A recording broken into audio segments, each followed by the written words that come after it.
Buhay Unleash, nais mo bang makamit? Magandang lalaki at babae po sa inyo lahat. Ako po, si P. Garcia. Ako naman po yung lingkod, Avelyn Garcia, at ito ang Buhay Unleash sa True TV Signal Channel 19. At sa 105.9 True FM. Dito tayo sa totoo. Nandito na naman kami para gabayan kayo tungo sa buhay na mas matagumpay. Mas masaya. At mas makabuluhan. Ito ang Buhay Unleash. Gusto mo bang sumaya pero di mo magawa? Kanta ba yun? Gusto mong sumaya pero di mo magawa. Bumaet!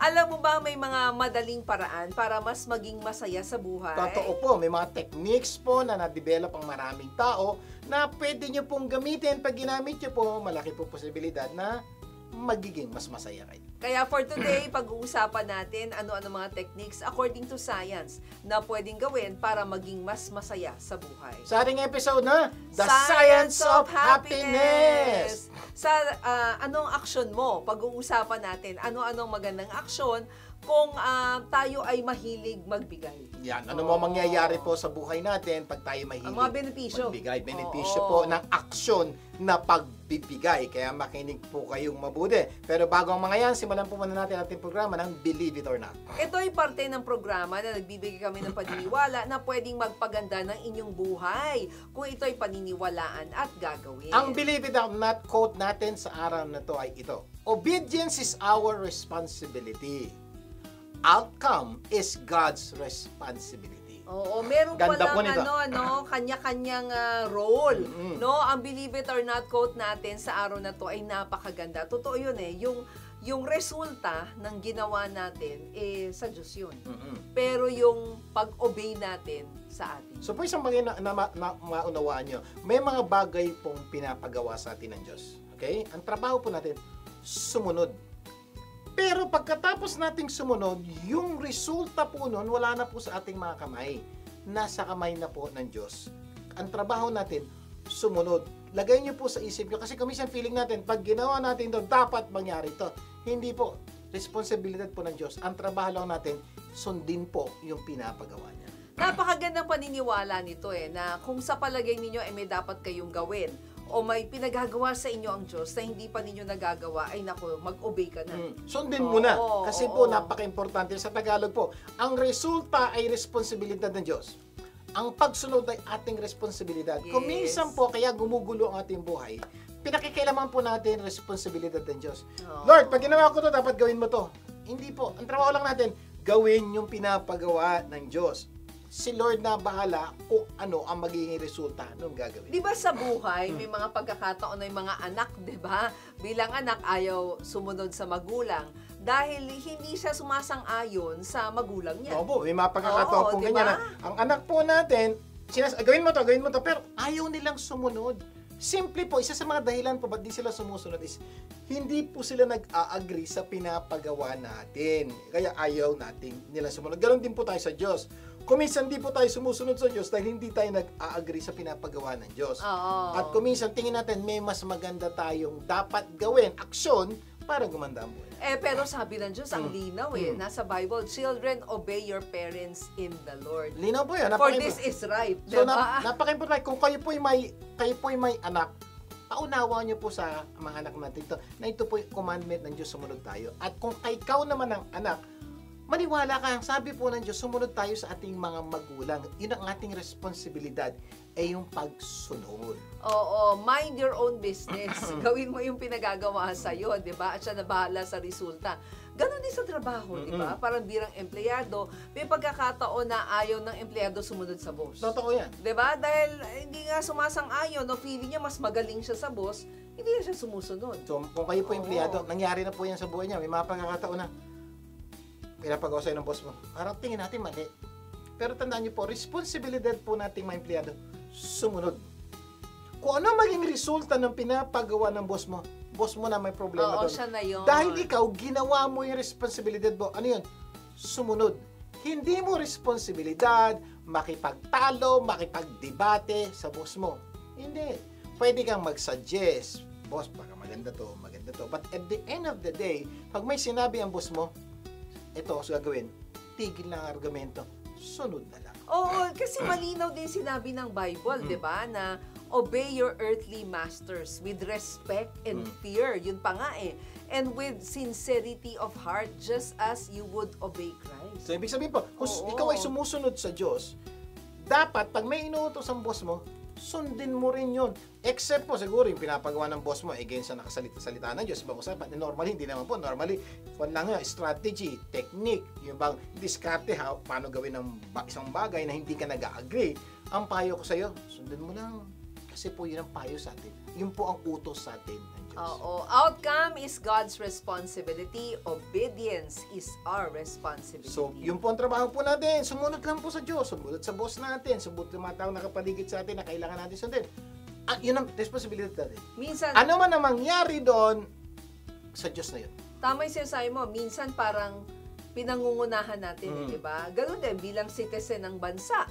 Di ba may pagkakataon na ayaw nating sumunod sa batas dahil hindi tayo sumasang-ayon sa kanila.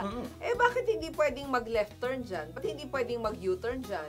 Eh pwede namang dumaan dyan, di ba? So, nagkakaproblema. So, payo po namin, pag mga ganun pagkakataon, sunod ka lang, responsibilidad mo yun, okay? Ano mangyari, Index? Pabayaan mo natin ang Diyos sa mga bagay na yun. Basta yung pinapagawa sa atin ng Diyos, gawin natin. Minsan kasi logically iniisip natin, parang hindi yata tama, no? Parang dapat may U-turn dyan, pero bakit wala? Bilang anak ng Diyos, ganun din, no? Sa mga taong may takot sa Diyos, may pagkakataon na may pinapagawa sa atin ng Diyos, pero ayaw nating sumunod. Dahil minsan sinasabi, hindi tayo sigurado na, naku, baka naman pag ginawa ko to, hindi magumanda ang buhay ko, di ba? Take note, mahal ka ng Diyos, tama? Sa tingin mo ba, ipapahama ka ng Diyos? Kaya, ang aking suggestion, kung sigurado kang may pinapagawa sa iyo, Diyos, sunod ka lang. Hindi ka niya ipapahama, kaya gawin mo yung dapat mo gawin at gagawin ng Diyos yung dapat niyang gawin. Ang challenge nga dyan, yung sinabi mo kanina, ilang beses ka na bang nagkamali? Di ba madalas? Ilang beses na bang nagkamali ang Diyos? Di ba ang sagot, hindi pa. So, sino dapat mong sundin? So, napakasimple po, di ba? So, kaya po alam mo, hindi nagkakamali ng Diyos, ikaw madalas magkamali. Bakit pa paulit-ulit natin pinagpipilitan yung gusto natin sa Diyos, considering ang dami na nating pagkakataong napatunayang nagkakamali tayo.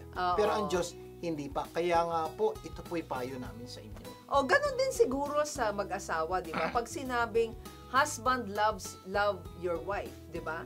So, parang, paano yung asawa ko hindi ka mahal-mahal? O yung isa naman, wives, respect your husband.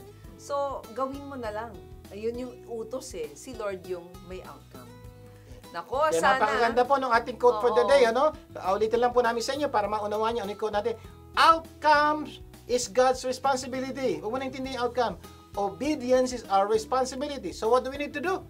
Sunod lang po ng sunod. At sigurado kaming gaganda ang buhay ninyo at ng mga mahal nyo sa buhay. Believe it, that outcome is God's responsibility, obedience is our responsibility. Sana po marami kayo natutunan na tunay na magpapaganda ng inyong buhay. Magbabalik pa ang Buhay Unleashed. Huwag bibitin. Buhay Unleashed, nais mo bang makamit? Pagbabago. Buhay Unleashed, nais mo bang makamit? Nagbabalik ang Buhay Unleashed. Vic Garcia po muli. At Avelyn Garcia. Dadako na tayo sa ikaw, ano action mo? At sa segment na to, pag-uusapan natin ang mga kaalaman na dapat malaman at gawin ng bawat isa tungo sa mas magandang buhay. Tandaan nyo, you are what you do, not what you say you'll do. Sa Tagalog, hindi dapat puro ngawa, dapat may gawa. Dahil ikaw ay produkto ng ginagawa mo at hindi ng sinasabi. At sa araw na to, tuturuan po namin kayo ng isang dapat gawin para mas gumanda ang buhay nyo. Pag-uusapan po natin ang 5 ways giving is good for you. Ano maganda? Pag ikaw nagbigay, umaksyon ka sa pagbibigay, ano mangyayari sa buhay mo? Ito na po yan. Sabi yan ni Jason Marsh and Jill Suti. Number 1, giving makes us feel happy. Ayan, isang aksyon po na pagbibigay ay pwede magbigay sa atin ng kaligayahan. Di ba gusto mong lumigaya?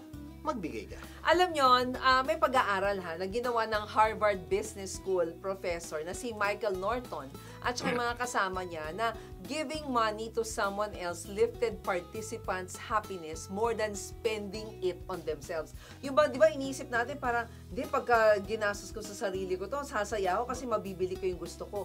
Pero ayon sa pag-aaral, contrary daw yon. Mas masaya yung nagbibigay kaysa sa ginagastos niyo sa sarili niyo. So kung kayo po gusto nyo talagang sumaya, okay? Ang isang aksyon na dapat nyo matuto kayo magbigay. Lalong-lalo na po, for example, bala kang bilin para sa sarili mo. Subukan mo daw na huwag mong bilin para sa sarili mo yan. Gamitin mo yan para bilin ang pangangailangan ng ibang tao. Makikita nyo daw yung saya. Mas sasaya daw kayo kesa binili nyo yun para sa sarili nyo. Kung hindi nyo po muna subukan nyo lang. At doon nyo makikita na totoo po yung sinasabi namin. Si Sonja, siya ay professor no, ng psychology sa University of California sa Riverside. Nakita niya rin yung parehong resulta nung sabi niya, nag-ask daw siya ng mga tao to perform 5 acts of kindness each week for 6 weeks. Talagang sumaya yung mga tao. 'Di ba? Tapos may isa pang pag-aaral, si George Molly, kasama yung mga kasamahan niya sa National Institute of Health. Napag-alaman nila that when people give to charities, no, it activates regions of the brain associated with pleasure. Nagkakaroon ng social connection, pagtitiwala, creating a warm glow effect. So, ganda, no? Kung hindi niyo po nasusubukan yan, subukan niyo pong magbigay na sa lagay na gagastosin niyo sarili niyo, gastosin niyo sa ibang tao, base po sa mga pag-aaral na sinabi po namin sa inyo. Ang ganda daw po ng resulta dun sa taong nagbigay. Kaya kung hindi nyo pa nagagawa, do it. Number 2. Number 2, giving is good for your health. Ayan. Aba? Sa mga may problema sa health, makakatulong daw po sa inyo to. Sabi nga rin ng isang pag-aaral, na different forms of generosity to better health is maganda. Among the sick, among the elderly. Merong libro na Why Good Things Happen to Good People. Si Stephen, nag-post, nagsabi po siya na professor siya ng preventive medicine sa Stony Brook University. Nireport niya na yung pagbibigay daw sa iba has been shown to increase health benefits sa mga tao na may chronic illness. Kasama na dyan yung may multiple sclerosis. So sa mga tao daw na may sakit, okay, base po sa pag-aaral, okay, malaki daw po ang nadudulot sa pag-improve ng health ng isang tao kung yung taong may sakit ay matututong magbigay sa iba. Kasi kuminsan po, pag may sakit po, feeling natin tayo victim. Tayo dapat yung kinakawaan. So, nangyayari dahil gusto natin kawaan tayo, lalo tayo nagkakasakit. Dahil may sakit ako, kawaan nyo ko. Hindi po. Base po sa pag-aaral, mas maganda daw po, ikaw may sakit, isipin mo yung kapakanan ng iba. Magbigay ka sa pangangailangan ng iba. At base po sa pag-aaral, nag-i-improve daw po yung health condition nung taong nagbibigay. Oo, tsaka meron pang pag-aaral sa University of California sa Berkeley na yung mga elderly daw, di ba? Normally, matatanda, hindi na nag-volunteer. Yung mga nag-volunteer na elderly for 2 or more organizations were 44% less likely to die over a 5-year period than were non-volunteers. So, sa mga tao po nagbibigay, humahaba daw ang buhay ng mga givers. Instead of focusing on themselves, they focus on the needs of others. Mas lalong humahaba daw po ang buhay nila. So, kung kayo po may sakit, baka subukan niyo po ito. Stop focusing on yourself and your needs and focus on the needs of others. Base po sa pag-aaral, humahaba ang buhay. Nakaka-decrease daw kasi ito ng stress, no, na associated with variety of health problems. Doon nga, mayroon din isang pag-aaral sa Johns Hopkins University. Nako, ganun din. People who provided social support to others, nakakababa daw ng blood pressure, kumpara mo sa mga participants who did not. Suggesting na ang direct psychological benefit to those who give of themselves ay so, mas kung may malaki. high blood pressure po kayo, may problema kayo sa blood pressure, magbigay daw po kayo. Bababa daw ang blood pressure. Kakaiba, Number no? 3. Number 3, giving promotes cooperation and social connection. Yan. Kasi when you give, you're more likely to get back. Di ba? Sabi rin ng Bible yan, give and it will come back to you. Marami na rin pag-aaral na ginawa na kung saan nagsasuggest that when you give to others, your generosity daw is likely to be rewarded by others down the line. Kasi natutuwa sila sa iyo eh. So sometimes by that person who gave you, no, or sometimes by someone else, binibigyan ka pabalik or yung ibang tao ang nagbibigay. So, ibig sabihin po, kung gusto mong makatanggap, pagbigay ka. Ganun na po kasi simple. May mga tao po, ba't alam ko na, tatanggap? Subukan mo to. Subukan mo magbigay. Malaki po ang posibilidad na tatanggap ka. Sample. Ba't di ako nakakatanggap ng smile? Subukan mo magbigay ng smile, makakatanggap ka ng smile. Yes. Ba't wala akong regalo? Subukan mong magregalo, malamang makakatanggap ka ng regalo. So, napaka-importante po. Yung giving daw po is napaka-importante sa ating buhay. Saka, when we give to others, we don't only make them feel closer to us. Diba? We also feel closer to them. Kaya nga, being kind and generous leads you to perceive others more positively and more charitably. Kaya nga po, start giving na. Napakadami pong benepisyo. Number 4 benefit ng giving. Giving evokes gratitude. Yan. Pag daw po tayo nagbigay, para bang automatic lumalabas po yung thankful heart, natututo tayong magpasalamat. At alam nyo po, napakadami pong magandang benepisyo ang pagpapasalamat. Kaya nga either ikaw yung nasa receiving end o ikaw yung nagbibigay, no? It can ways of expressing gratitude, instilling gratitude in the recipient, and research has found that gratitude is integral to happiness, to health and social bonds. Kaya kasi pag nagbigay ka, parang nakakapagpasalamat ka, gumagana yung Kasi nyo, when you give, people will say thank you. And when they say thank you, you'll be happy. And when you're happy, you'll give more. Ay, ganda pong talagang cycle ang giving and giving things. Oo, sabi nga ng mga estudyante sa isang research, no, count their blessings daw. Count your blessings, sabi niya, and cultivate gratitude cause them to exercise more, be more optimistic, and feel better about their lives overall. Kaya ang ganda po yan. So please, start giving. Napaka-importante po, makakatulong po ito sa inyong buhay. Minsan nga pagka nagbigay ka, di ba, nag-elicit ng gratitude to a close friend or yung partner mo sa buhay, nakaka-strengthen ito ng sense of connection mo dun sa ibang tao. So, malinaw po, ito pa yung mga benepisyo po ng giving na tunay na magpapaganda ng inyong buhay. Number 5. Eto, kung meron bang nakakahawa, talagang giving is contagious. Kasi when we give, we don't only help the immediate recipient of our gift, di ba?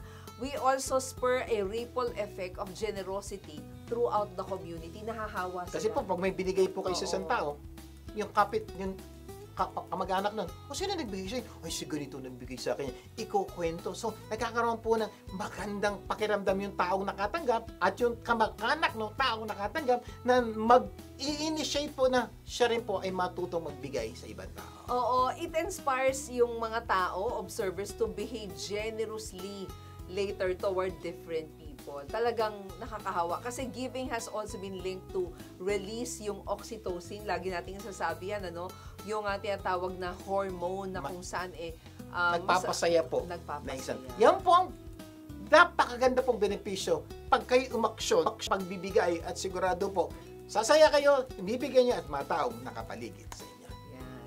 Pero bago tayo mag-break, may tanong lang ako sa inyo. Mahilig ba kayo magkape? Ito po, kape.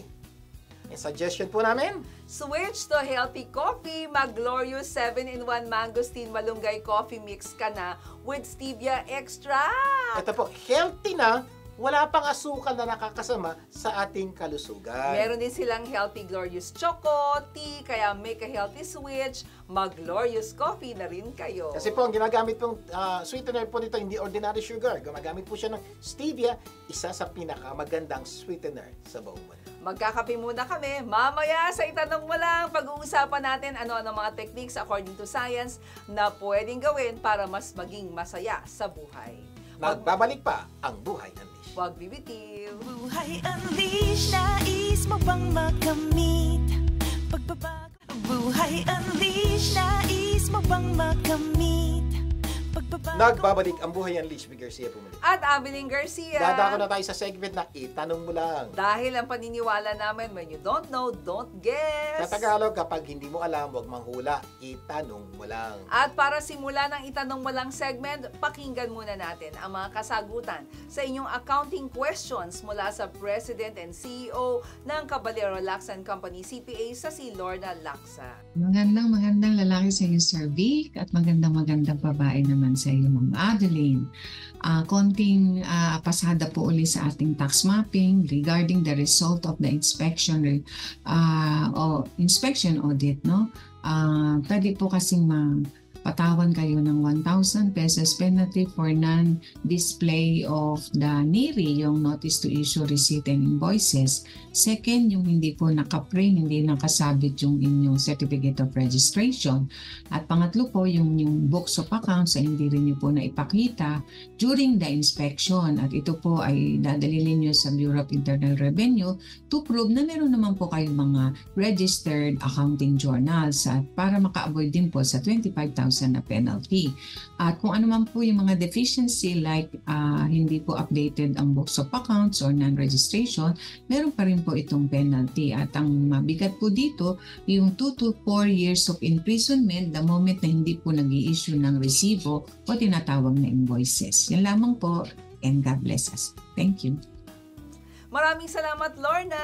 Until next time. Okay, kung gusto mo talagang sumaya sa buhay, dapat makinig kang mabuti dahil baka ito na ang matagal mong hinihintay na katotohanan ng papasaya-saya. Sa kabila ng di mabilang na mga libro, pelikula at podcast na nilikha kung paano lumigaya, ang realidad ay marami pa ring tao ang hindi masaya. Totoo po yan. Oo. Kadalasan po, happiness is fleeting. Ano ibig sabihin Oo. yan? Yung kasigayan, maiksing panahon lang, tapos mawawala na.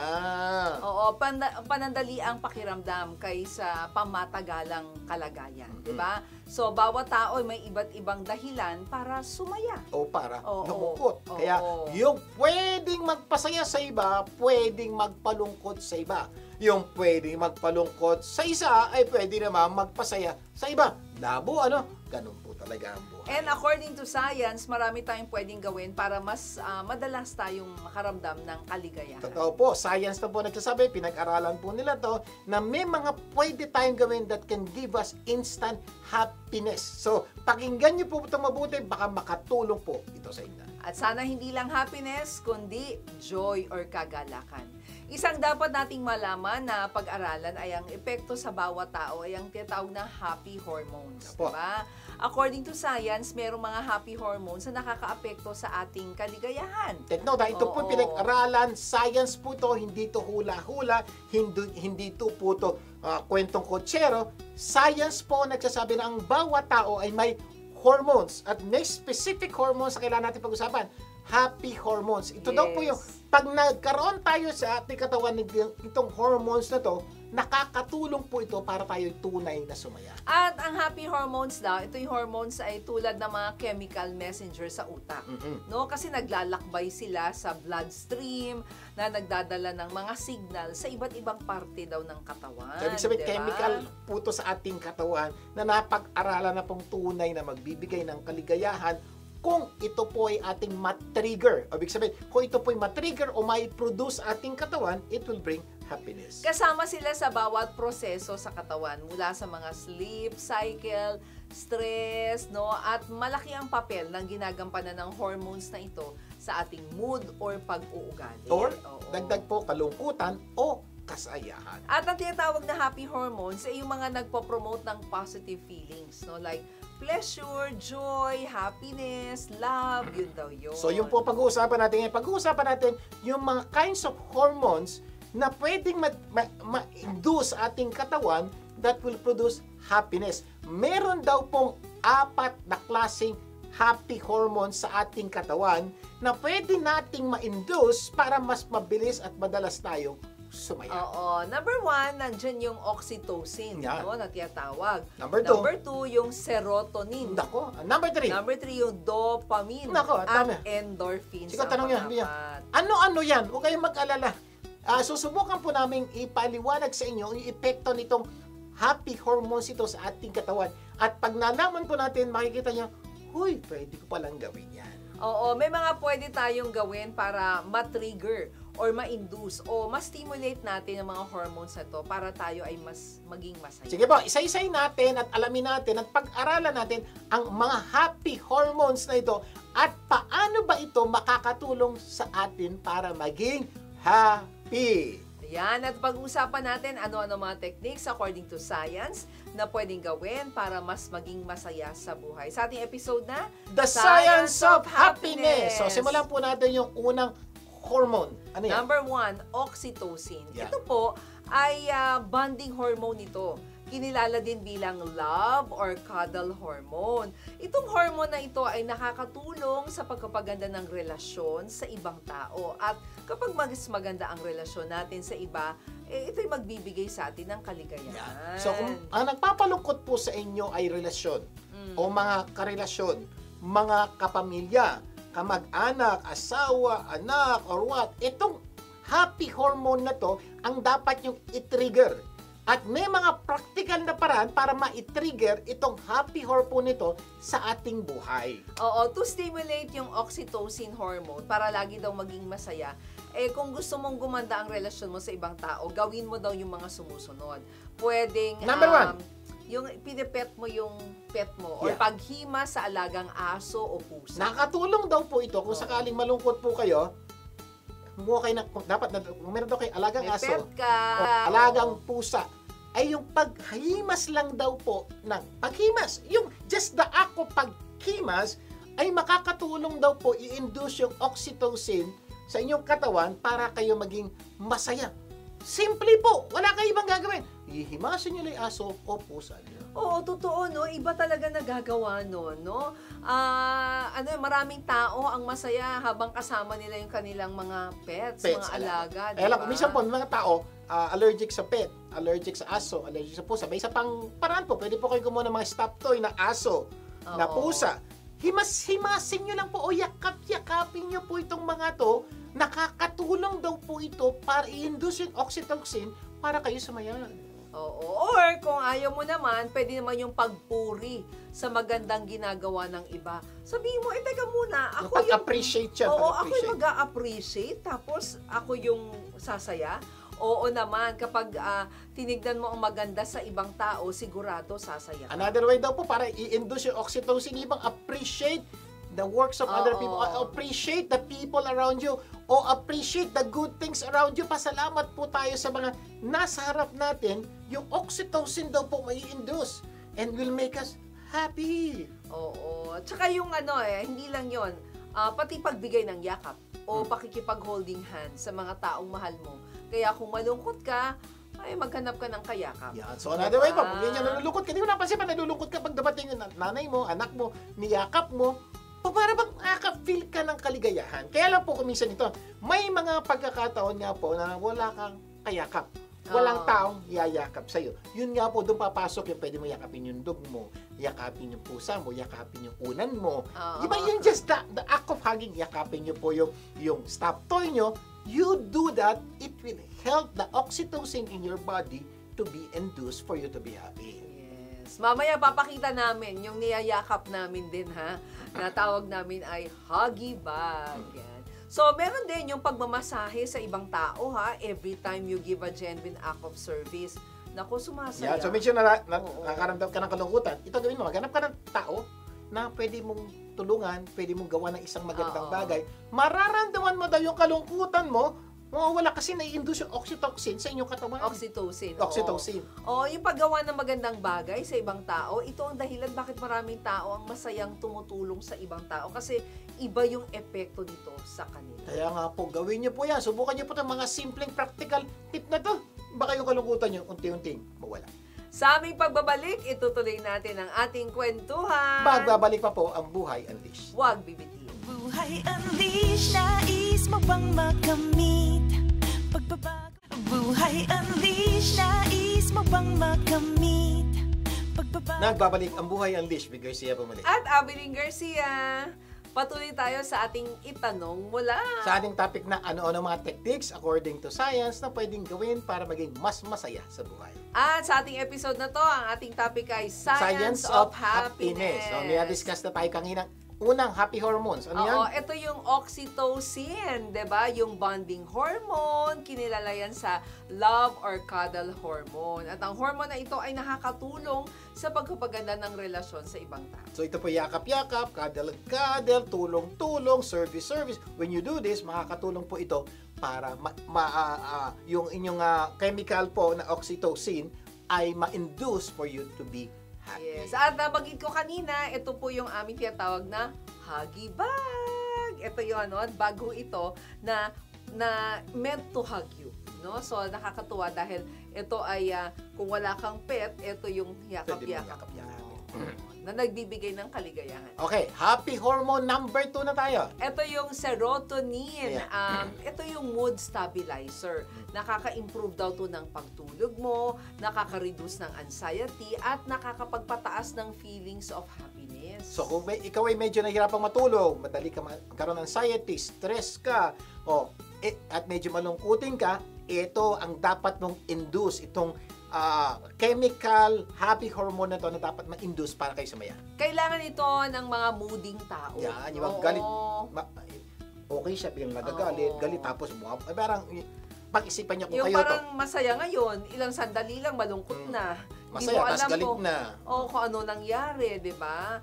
At para ma-stimulate daw yung serotonin, ito ang pwede ninyong gawin. Okay, by the way, makinig mo po kung asawa niyo to, na medyo moody, medyo mahilig mag-worry, may anxiety, malungkutin, pakinggan nyo para magawa nyo sa kanya to o turo nyo sa kanya. Kung ikaw to, makinig kang mabuti, gawin mo to para ma-improve mo yung relasyon mo sa mga taong nakapaligid sa iyo. So una, spend some time in the sun. Mag-aaraw ka araw-araw. So ibig sabihin, ang mga tao daw na medyo kulang sa tulog, moody, may anxiety at nagwo-worry, isang napaka-practical na technique daw, magpa-araw, araw-araw. So, pag ginawa nyo daw yun, yung chemical happy hormone na serotonin, na i-induce yan, nagiging masaya daw at di ka na nagiging warrior at di ka moody. Kaya pala lagi ka nasa araw, Ako po, araw-araw. Araw-araw po, I see to it, nagpapa-araw ako dahil nakakatulong po sa aking buhay. Kaya kung hindi mo ito ginagawa, simulan mo na. Now na. Araw-araw. Tatandaan mo?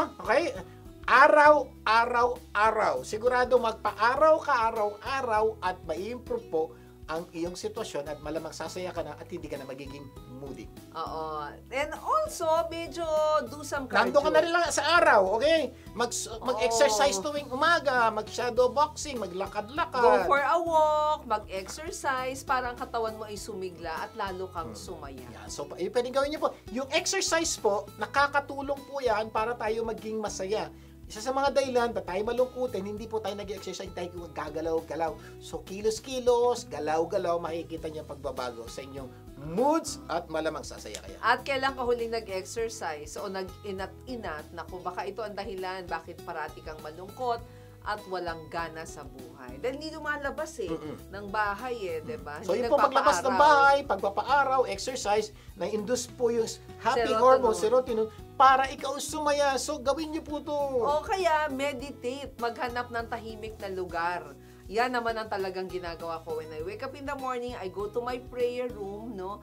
At tahimik yon. Pagtuunan mo ng pansin, yung magagandang bagay sa buhay mo, mag-meditate ka ng Word of God, at sigurado yung buong araw mo gaganda. So, kanina po, ay lakad-lakad, paaraw.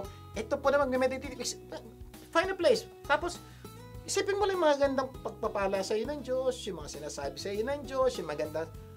Sasaya daw po kayo. Yes. So, napaka-importante. At ito, walang bayad. Kaya mong gawin to.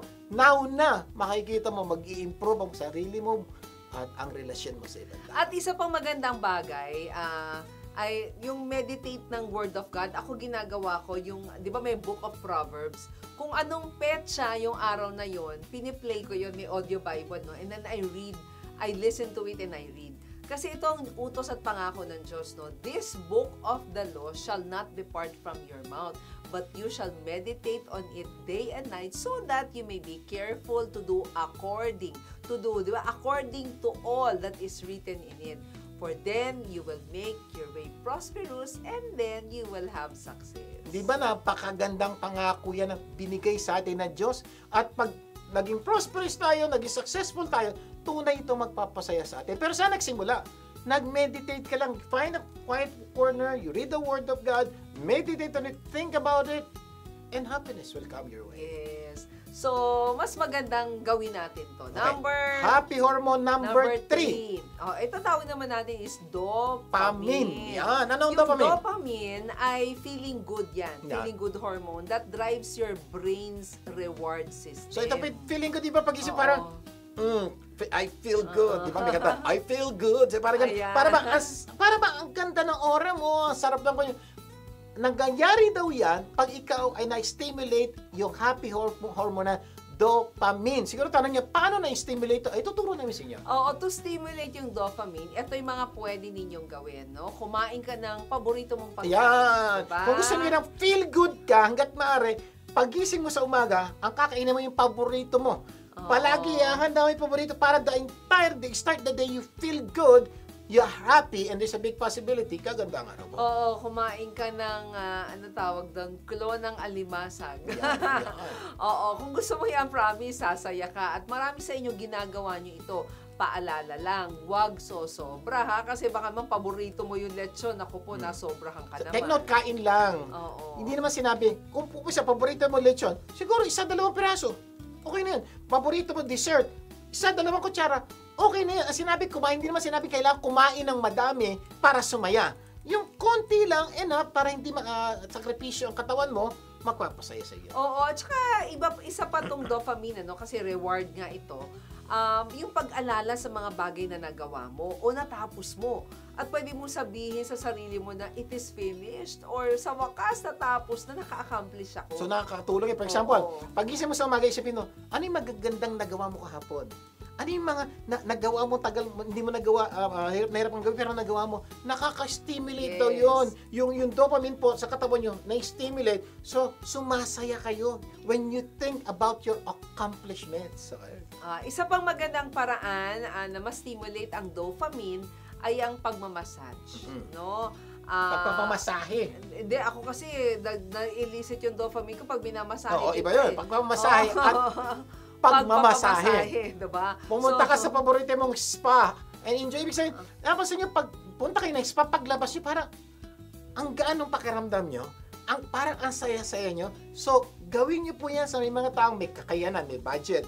Or pwedeng tabihin mo sa asawa mo, honey, pakimasahe. Nakakatulong daw ang masahe para sumaya ang isang tao. Mamaya, mamassage kita. Thank you. Ay, ito yung ginagawa namin mag-asawa na pagkatapos ng matinding trabaho. Pamasahe. Oo. Ay, simple yung matipid na paraan na pwede mong gawin kahit kailan, kahit saan, ay pakikinig ng feel-good music or mga praise and worship music. Ayan po, ako po, ang ginagawa ko po, for example, gusto kong sumaya, I listen to good music. Kung minsan naman, pag malungkot ako, stress ako, I listen to good music. Pamaya-maya po, pag nakinig ka, nawawala po yung stress, nawawala po yung lungkot, masaya ka na. Kaya nga po, ito, you can do it anytime. May cellphone ka, meron ka, you can play good music sa Spotify.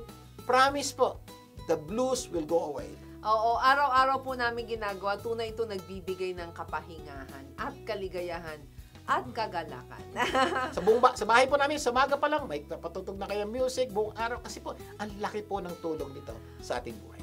Mamaya, tutuloy natin ang ating kwentuhan. Magbabalik pa po ang Buhay Unleashed. Huwag bibitiw. Buhay Unleashed, nais mo bang makamit? Pagbabago. Buhay Unleashed, nais mo bang makamit? Nagbabalik ang Buhay Unleashed with Garcia Bumalik. At Avelyn Garcia. Patuloy tayo sa ating itanong mo lang segment. Sa ating topic na, ano-ano ang mga techniques according to science na pwedeng gawin para maging mas masaya sa buhay. Sa ating episode na, Science of Happiness. O, review na po tayo. Ano yung unang happy hormone? Ito yon, oxytocin. Yan, okay. At pangalawang happy hormone na napag-usapan natin Yes, ito po yan. Happy hormone, serotonin. Oo, Okay. mood stabilizer yan. Sa mga moody. Oo. Pangatlong happy hormone na napag-usapan natin, dopamine. Yung tinatawag na feel-good hormone that drives your brain's reward system. okay, number 4 na po tayo. Ito yung tinatawag na endorphins. Yan. Alam nyo, ito yung happy hormone na natural na painkiller daw ng utak. No? Nagpapabawas ng stress at nagbibigay ng kaligayahan sa maraming sakit at pasakit sa buhay. Kaya kung kayo po medyo maraming sakit at pasakit, maraming problema ang pinagdadaanan, pwedeng physical pain, emotional pain, psychological pain, whatever pain, ang napakaganda pong dapat alamin nyo ay how to stimulate your endorphin hormones na happy hormone. At may mga practical way po to stimulate that. Yes, okay. So, pwede dito siguro manood, no? Ito, mahilig kang gawin ito, no? Manood ng nakakatawang pelikula o mga video clips, pwede sa YouTube, nakaka-elicit daw Totoo po yun. May sakit, endorphins. pasakit sa katawan mo. Oo. Punta po kayo sa YouTube. Ang dami po nakakatawa. Huwag yung po pala yung mabibigat na nakakatawa. Enjoy lang. Mapasin niyo po. Yung sakit, pasakit, nawawala. Tapos po, liligaya ka na. O kaya manood ka ng pelikulang nakakatawa. Nakakatulong po yan. O kaya maglagay ka ng mababangong bagay sa iyong kapaligiran. Alay, parang feeling mo yung pasok. Spa. Parang spa, di ba? Punta kasi aromatherapy, papasok mo, parang iba yung feeling. Kaboy po, sa bahay po namin, situate from time to time, pag medyo, kahit lalagay po kami ng spa, aromatherapy, ang sarap po ng pakiramdaman na nagpapasaya at nagpapaligaya. Oo, napaka-effective nito, no?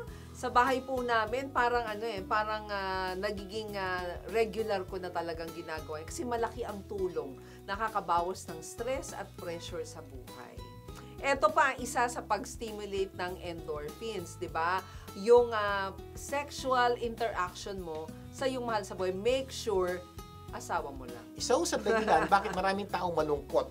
Okay.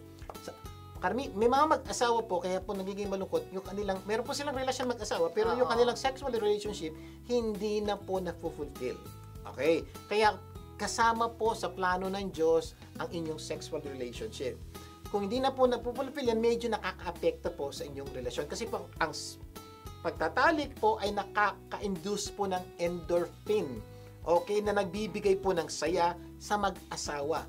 So, tandaan nyo po yan, malaki po ang tulong yan. Pero dapat sa mag-asawa lang, ha? Oo. Kasi po, okay na. Pag hindi mag-asawa, makakabigay po kayo ng endorphin din po yan. Kaya pagkatapos po ng endorphin, guilt feeling, sama ng loob, dami pong problema mararamdaman nyo pagkatapos ng dahil mali po yung dahilan ng kaya kung wala ka pang asawa, Huwag gawin. hindi ito para sa'yo. Pwede mong gawin ng ibang paraan to stimulate happy At ang dami naman namin sinasabi sa inyo. Oo. At hindi dahil may asawa ka, pwede ka na lang gumawa niyan to other people. Hindi Dapat rin sa po.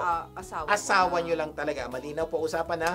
Oo. At syempre, kapag ginawa mo to sa iba, naku, magbibigay to sa iyo ng panandaliang kaligayahan, pero magdudulot ng mahabang kalungkutan. Ibig sabihin, kahit ano na gawin mo, lalaki ang problema mo dahil nga hindi nawa mo to sa maling paraan. Oo. Kaya ang paalala namin, kung malungkot ka, pwede kang sumaya according to science. Pwede mong i-stimulate yung happiness kung gagawin mo yung mga napag-usapan natin, no? Kanina yung oxytocin, Dopamine, serotonin. Oo, endorphin, oo. So, ibig sabihin, pero parang hindi ko kayang lalahanin lahat ng sinabi nyo. Totoo naman po. Kaya po, kung gusto nyo balik-balikan at malaman nyo specifically na dapat nyo gawin para sumaya, punta lang po kayo sa aming YouTube channel, Vic and Avelyn Garcia. Po-post po namin itong mga bagay na tinuturo namin dito sa Buhay Unleashed para medyo pwede nyo balik-balikan, ma-review at para paulit-ulit nyo mapanood. At ito po'y sana'y makatulong para lumigaya, sumaya ang buhay niya. At pwede nyo pang i-share nyo po itong mga video nito sa inyong mga kamag-anak. Pero ang mas matindi, it is not just to be happy, ha? But to find joy in the presence of God. Iba yung kaligayahan, iba yung kagalakan.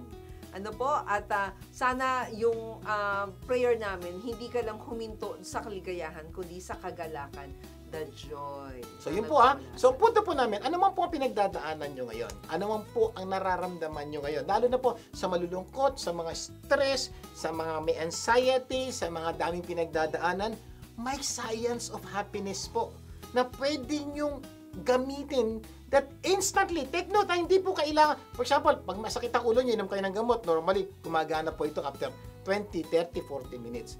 Ito pong mga sinasabi namin sa inyo, pag ginawa nyo po ito, in just few minutes, unti-unti mararamdaman nyo po yung pagbabago sa inyong pakiramdam na tunay po magpapabago sa inyong kondisyon whether kayo po ay malungkot.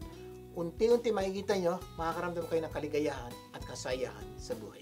Sana marami tayong natutunan sa ating pinag-usapan ngayon. At next week, mas marami pa tayong tunay na pag-uusapan na tunay na magpapaganda ng inyong buhay at ng mga mahal nyo sa buhay. Closing prayer tayo. Amang nasa langit, maraming po salamat sa pagtuturo niyo po sa amin sa mga natural, scientific way para kami po ay sumaya. Sa mga simpleng bagay na pwede naming gawin para kami ay sumaya. Pero higit sa lahat po, maraming salamat po sa pagpapaalala niyo sa amin to meditate upon your word.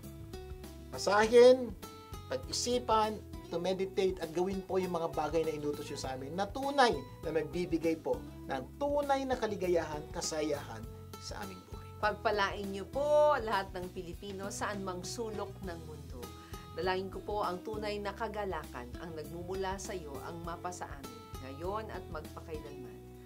Amen and amen. Imbitahan po ninyo mga taong mahalaga sa inyo na tumutok sa programang Buhay Unleashed. Magsama-sama tayo tuwing Sabado para po sa programang tunay na magpapaganda sa inyo. Ako po, si Vic Garcia. Ako naman po si Abilene Garcia. Tandaan, ang Buhay Unleashed ay pagbabagong buhay, puso at isip. Pagtulong-tulungan po natin ilabas ang galing ng bawat Pilipino. Ang tagumpay ay makakamtan masayang buhay, tunay na makabuluhan.